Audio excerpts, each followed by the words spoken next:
అంతటి యందు ఆయన అధికారమునకు ఒప్పుకొను. మొదటి మాట, ఈ మాటలో కొంచెం మనం చెప్పుకొని ముందుకు వెళ్ళిపోదాం. ప్రవర్తన అంటే మీకు అందరికీ తెలుసు, మన హృదయాంతరంగాలలో నుంచి వచ్చే ఆలోచనలు కావచ్చు, మన మనసులో కలిగేటటువంటి ఆలోచనలు కావచ్చు, మన నడక, మన ప్రవర్తన అంటారు. నీ ప్రవర్తన అంతటిలో ఆయన అధికారమునకు ఒప్పుకొను.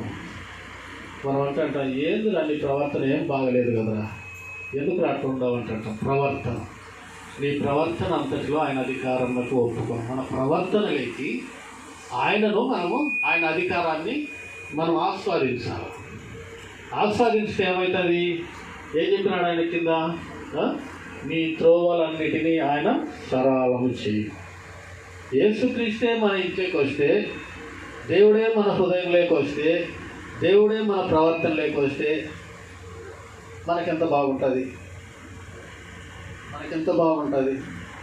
ఆనందంగా ఉండిపోతాం, సకల సమృద్ధి కలుగుతుంది. మన ఇంట్లో పిశాచులలో బయటకు పోతాయి, దయాలలో బయటకు పోతాయి. ఆయనే మన ఇంట్లోండి మనల్ని పరిపాలిస్తాం. మన అధికారం లేక ఆయనను ఆహ్వానించింది. ఆయన అధికారానికి నువ్వు ఒప్పుకో, కానీ మనం ఒప్పుకోవడం లేదు. మన అధికారంలోకి ఎవరిని జ్వరబడుతున్నాము? సాతాను జ్వరబెడుతున్నాము. ఆయన ఏమంటాడు? నీ ప్రవర్తన అంతటిలో ఆయన అధికారంలో ఒప్పుకున్నాము.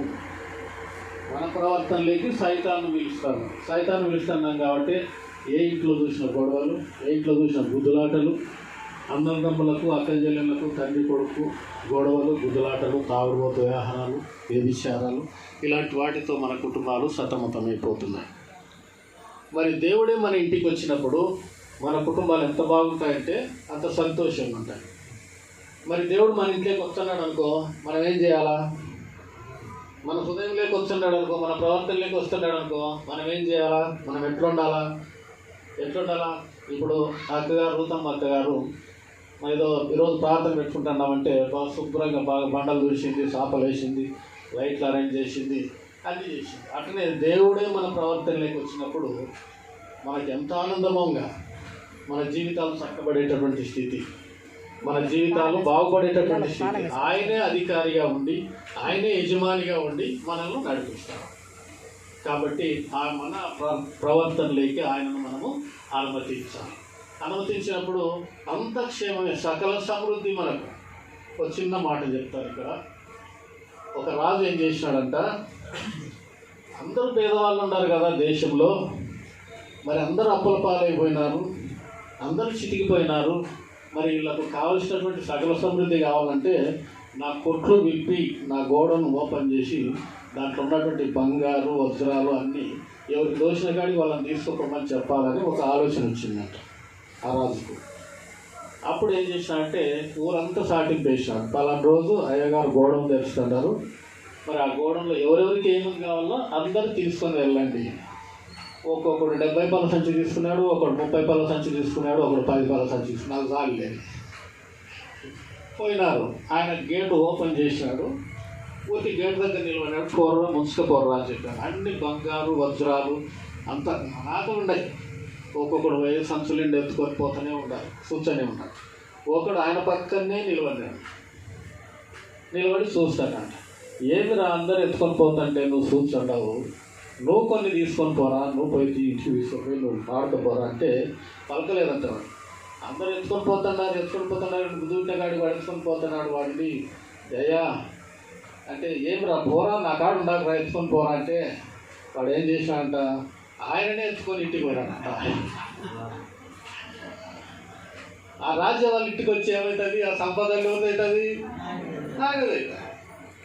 అట్లా మన ప్రవర్తనలోకి ఆయనను మనం ఆహ్వానిస్తే ఆయనకున్న సంపద వల్ల, ఆయనకున్న జ్ఞానం వల్ల, ఆయనకున్న పవర్ వల్ల మనది. కాబట్టి మన ప్రవర్తనలోకి ఆయనను మనము ఆహ్వానించినప్పుడు మనము ఎన్ని రకాలుగా మన కుటుంబం అభివృద్ధి చేస్తుంది, ఎన్ని రకాలుగా మనం అభివృద్ధి చెందుతాం, సకల సమృద్ధి కలిగి జీవిస్తాం. సామెతల గ్రంథం 16వ అధ్యాయం 7వ వచనంలో ఒక మాట ఏం కాదంటే, ఒకని ప్రవర్తన యెహోవాకు ప్రీతికరమైనప్పుడు ఆయన వారి శత్రువులను శత్రువులను సహావానికి మిత్రులుగా చేయి. ఒకని ప్రవర్తన యెహోవాకు ప్రీతికరమైనప్పుడు, మన ప్రవర్తన యెహోవాకు ఇష్టమైనప్పుడు ఏమవుతుందంటే మన శత్రువును సైతం మనకు మిత్రునిగా చేస్తాం. అది ఆయన చేసేటటువంటి గొప్ప. మరి మన ప్రవర్తన లేక ఆయనను ఆహ్వానిస్తామా, సైతాన్ని ఆహ్వానిస్తామా? మీరు చెప్పాలి. ఇప్పుడు సైతాన్ని ఆహ్వానిస్తే ఏం జరుగుతుంది?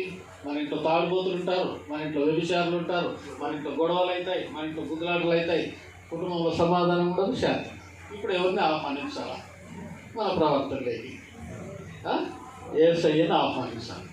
యేసయ్యను ఆహ్వానించాలంటే మనం ఎట్టుండాలా? ఎట్టుండాలి? మనం ఇప్పుడు చర్చికి పోతాం. మనం ఆదివారం నాడు ఎట్లా పోతాం? మనము శుభ్రంగా స్నానం చేసి తలంటుకొని పూలు పెట్టుకొని బైబిల్ చేత పట్టుకొని క్షేమంగా చర్చికి వెళ్ళిపోతాం. అదే ఆయన మన ప్రవర్తనలోకి వచ్చినప్పుడు మనం ఎలా ఉండాలా? మన ప్రవర్తన ఎట్లా? పరిశుద్ధంగా ఉండాలి, నమ్మకంగా ఉండాలి, ఆయనకి ఇష్టంగా ఉండాలి. అందును కాబట్టి నేను నీ ఇంటికి వచ్చేటప్పటికీ, నేను నీ హృదయంలోకి, నీ ప్రవర్తనలోకి వచ్చేటప్పటికీ నువ్వు ఇలా ఉండాలని చెప్పి మనకు ఆయన కొన్ని విషయాలు మనకు బయటపరుస్తూ ఉన్నాడు. ఎట్లుండాలంట?